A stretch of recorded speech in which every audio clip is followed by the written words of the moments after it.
नमो भगवते वासुदेवाय। जय श्री हरि, जय श्री भगवान विष्णु जी, जय श्री भगवान कृष्ण जी।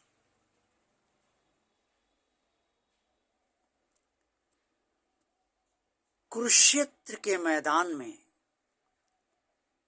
जब अर्जुन कायरों की भांति युद्ध न करने की हट करने लगा और उसने धनुष बाण ये कहकर रख दिया कि मैं युद्ध नहीं करूंगा, तब भगवान श्री कृष्ण जी हंसकर बोले, हे भरतवंशी धृतराष्ट्र अर्जुन। ये कहकर भगवान श्री कृष्ण जी ने अर्जुन को संबोधित किया और भगवान श्री कृष्ण जी ने अर्जुन से कहा, अशोचया नन्व शोच स्तवम प्रज्ञा वादाम चष भाषसे गतासून गता सूमचष नानु शोचंती पंडिता। श्रीमद् भगवद गीता के अध्याय 2 श्लोक 11 में ये स्पष्ट तौर पे वर्णित है जो मैंने अभी आपके सामने उच्चारण किया है। भगवान श्री कृष्ण जी ने श्लोक में ये अर्जुन को समझाया कि तू जिनके लिए शोक नहीं करना चाहिए उनके लिए तू शोक कर रहा है और पंडितों जैसी बात करता है, जबकि पंडित जिनके प्राण चले गए हैं और जिनके प्राण जाने वाले हैं उनके लिए कभी शोक नहीं करता। पंडित का मतलब यहां विद्वान से है। भगवान श्री कृष्ण जी ने समझाया कि जो विद्वान होता है वो जो मर चुके हैं उनके लिए और जो मरने वाले हैं उनके लिए कभी भी शोक नहीं करता। श्लोक 12 में भगवान श्री कृष्ण जी ने अर्जुन को इसका कारण बताया कि क्यों शोक नहीं करना चाहिए और स्पष्ट तौर पर समझाया कि हे अर्जुन, ऐसा नहीं है कि किसी काल में इससे पहले मैं नहीं था या तू नहीं था, या ये सब राजा लोग जो युद्ध में तेरे विरुद्ध खड़े हुए हैं और तेरे पक्ष में भी खड़े हुए हैं ये नहीं थे, और ना ऐसा है कि भविष्य में ना मैं रहूंगा और ना तू रहेगा। अर्थात सबको भविष्य में भी रहना है और इससे पहले भी वो थे और इस समय भी हैं, लेकिन तभी तक हैं जब तक कि उनकी मृत्यु नहीं हो जाती। ये श्लोक 12 में भगवान श्री कृष्ण जी ने अर्जुन को स्पष्ट तौर पे समझाया है। बहुत से लोग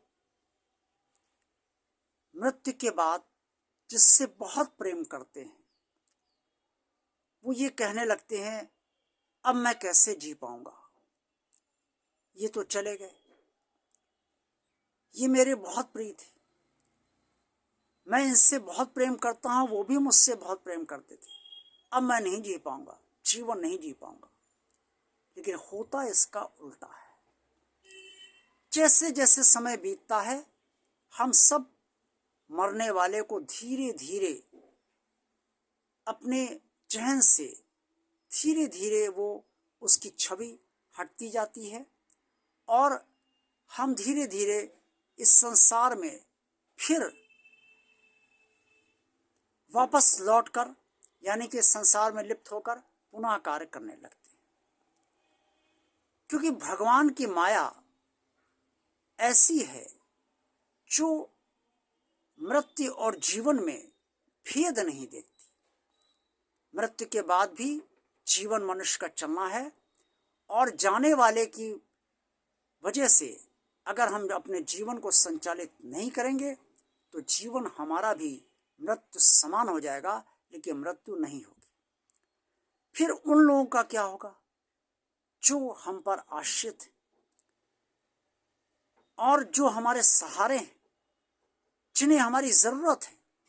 उनके प्रति अगर हम कर्तव्य अपने ये सोच कर नहीं निभाएंगे कि अब हम जीवन नहीं जी पाएंगे, क्योंकि जिससे हम प्रेम करते थे उसकी तो मृत्यु हो गई, तो फिर जो हम पर आश्रित है उनका जीवन कैसे चलेगा, और स्वयं का भी जीवन नहीं चल पाएगा। इसलिए भगवान श्री कृष्ण ने अर्जुन को समझाया कि शोक मत करो, दुखी मत हो, क्योंकि मरता सिर्फ शरीर है, आत्मा नहीं। आत्मा ने इससे पहले, यानी कि इस जन्म से पहले भी दूसरे शरीर धारण करे, उनका अलग नाम था। इस जन्म में आपका अलग नाम है, इसके पहले जन्म में सबका अलग नाम था, और इस जन्म के बाद भी जब वो शरीर धारण करेगी आत्मा, तो उसका भी एक अलग नाम होगा और एक अलग योनि होगी, जिस योनि में वो जाएगा। तो आत्मा अजर और अजन्मा है, और आत्मा ही शरीर धारण करती है, और मृत्यु के बाद आत्मा ही शरीर से निकलती है, और तत्पश्चात वो नई योनि कर्मानुसार धारण करती है। तो जो अजर और अजन्मा है उसकी तो मृत्यु होनी ही नहीं है, और वही वास्तव में सच्चा रिश्तेदार है, सच्चा हमारा संबंधी है। तो जो सच्चा है वो तो अनश्वर है, और जो सच्चा नहीं है वो शरीर है और वो नश्वर है। तो मरना तो है ही है। अगर अर्जुन युद्ध में तू नहीं मारेगा इन सबको, तो भी इनकी मृत्यु तो होगी। ये भगवान श्री कृष्ण ने समझाया।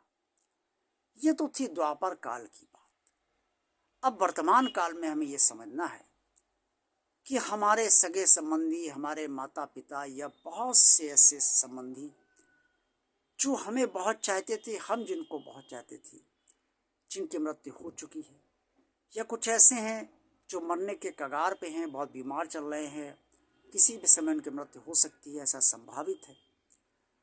तो उनके लिए हमें शोक इसलिए नहीं करना चाहिए कि ये जीवन है, एक दिन हमें भी मरना है, एक दिन इनको भी मरना है। इसका मतलब ये नहीं है कि हम उनसे प्रेम ना करें, उनकी सेवा ना करें।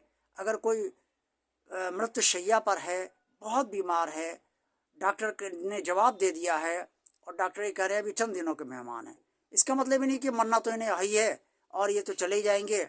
ऐसा जो है प्रेम रहित आप मत होइए, प्रेम सहित आप उसकी सेवा कीजिए।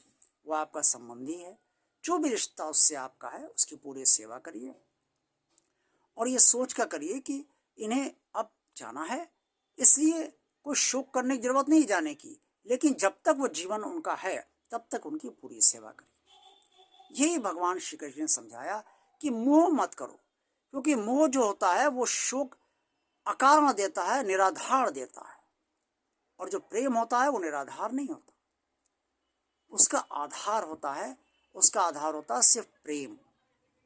और मोह का आधार ऐसा होता है कि लिप्तता। प्रेम लिप्तता नहीं देता, मोह लिप्तता देता है। तो यही भगवान श्री कृष्ण ने अर्जुन को समझाया कि लिप्त मत हो। जो लोग मर चुके हैं उनके लिए, और जो मरने वाले उनके लिए भी। मृत्यु एक जीवन की एक साधारण सी प्रक्रिया है। जैसे सब जन्म प्रक्रिया है, वैसे ही मृत्यु भी प्रक्रिया है। इस प्रक्रिया से सभी को गुजरना है, और हम सब उस प्रक्रिया से गुजरते हैं। इसलिए किसी के मृत्यु होने पर हम इतना दुखी ना हो जाए कि हम मोहवश अपना कर्तव्य कर्म करना ही बंद कर दे और हमें लगे जीवन हमारा व्यर्थ हो गया। कुछ दिन तो ये सब चलता है, एक आध वर्ष भी चल सकता है, लेकिन धीरे धीरे इसे खत्म होना ही चाहिए। आज का वीडियो आपको कैसा लगा? अच्छा लगा है तो इसे लाइक कीजिए। भगवान और आप चैनल जिन लोगों ने सब्सक्राइब नहीं किया है वो इसे सब्सक्राइब कर दें। इस चैनल को ज़्यादा से ज़्यादा लोगों को शेयर कीजिए, ताकि आप सबकी तरह अन्य लोग भी इस चैनल से लाभान्वित हो सके। और इस चैनल को निरंतर देखते रहिए। कमेंट्स बॉक्स में आप जो कुछ भी आप सुझाव देना चाहें वो अवश्य अवश्य सुझाव दीजिए। ओम नमो भगवते वासुदेवाय। जय श्री हरि, जय श्री भगवान विष्णु जी, जय श्री भगवान कृष्ण जी। आप सबका कल्याण।